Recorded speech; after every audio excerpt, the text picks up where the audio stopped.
Viansay yumabang na daw. Rab at Edu nagulat sa sinabi ni Viansay.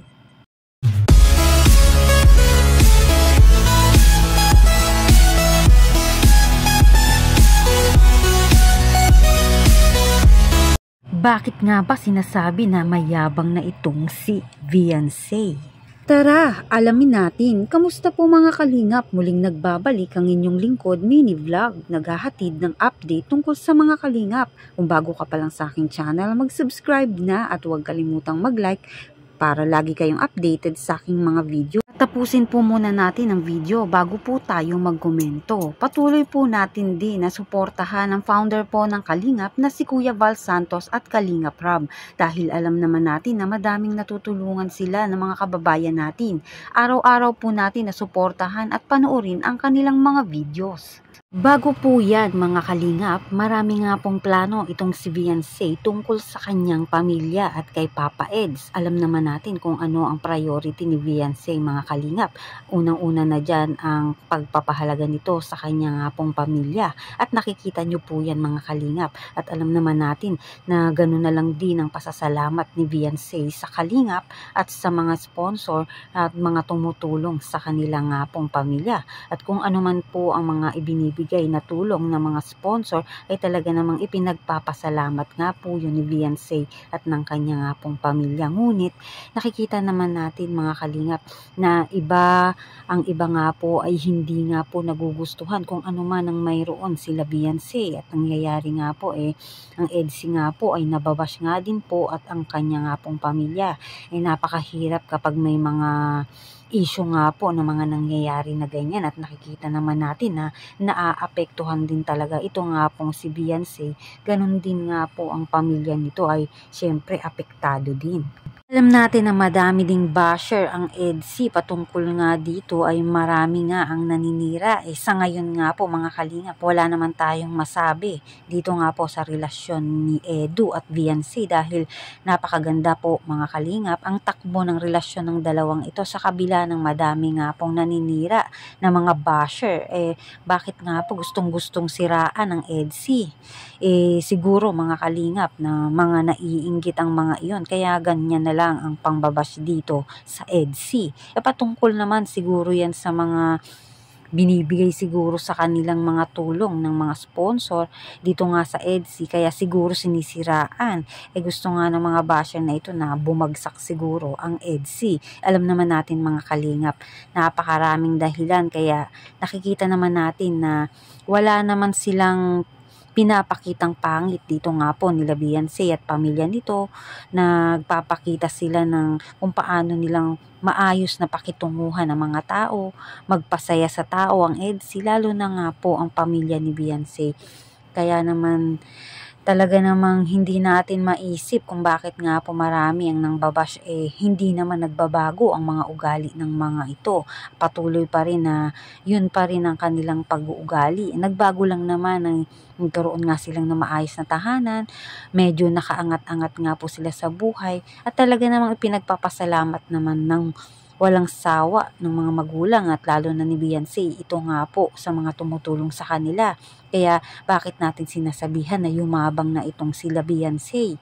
Si Kalingap Rab nga at Kalingap Edu hindi nga po makapaniwala dito nga po sa sinabi ni Viansay. Alam naman natin mga kalingap na malaki ang pagbabago ng buhay nga po nila Viansay. Madaming natatamasa ngayon kumpara naman talaga noon na walang-wala. Marami nga pong blessing. Oo, yun nga pong iba talaga namang pag madami ng nagbago sa buhay nagbabago na rin ang mga ugali. Ngunit iba nga po ang pamilya ni Viansay at si Viansay ay yun pa rin kung ano ang pagkakilala nyo sa kanila noon hanggang ngayon naman kahit umangat-angat na ang kanilang buhay ay ganun pa rin naman sila. Pero syempre mga tao lang din naman siyempre sila mga kalingap na kapag may naririnig din silang hindi maganda nasasaktan din sila. Nagsasalita man nga mga kalingap itong si Viansay pero ay nasa tama naman ito. Hindi naman ibig sabihin ay nagmamayabang na iyon. Alam natin na marunong makisama itong sila Viansay pero alam din natin na hindi naman pipi at bingi ang pamilya ni Beyonce at si Beyonce para hindi nga po mag-react. Kung may reaction man sila, hindi naman po iyon syempre ibig sabihin ay nagbago na sila. Simula naman noon mga kalingap, alam naman natin na magkaroon ng bahay ang mga ito ay ganun pa din sila, na talaga namang mababa pa rin ang mga kalooban nito at pinapalaki lang naman nila ang mga issue ng mga nangbabash na ito. Ewan ko kung bakit ganyan ang mga sinasabi.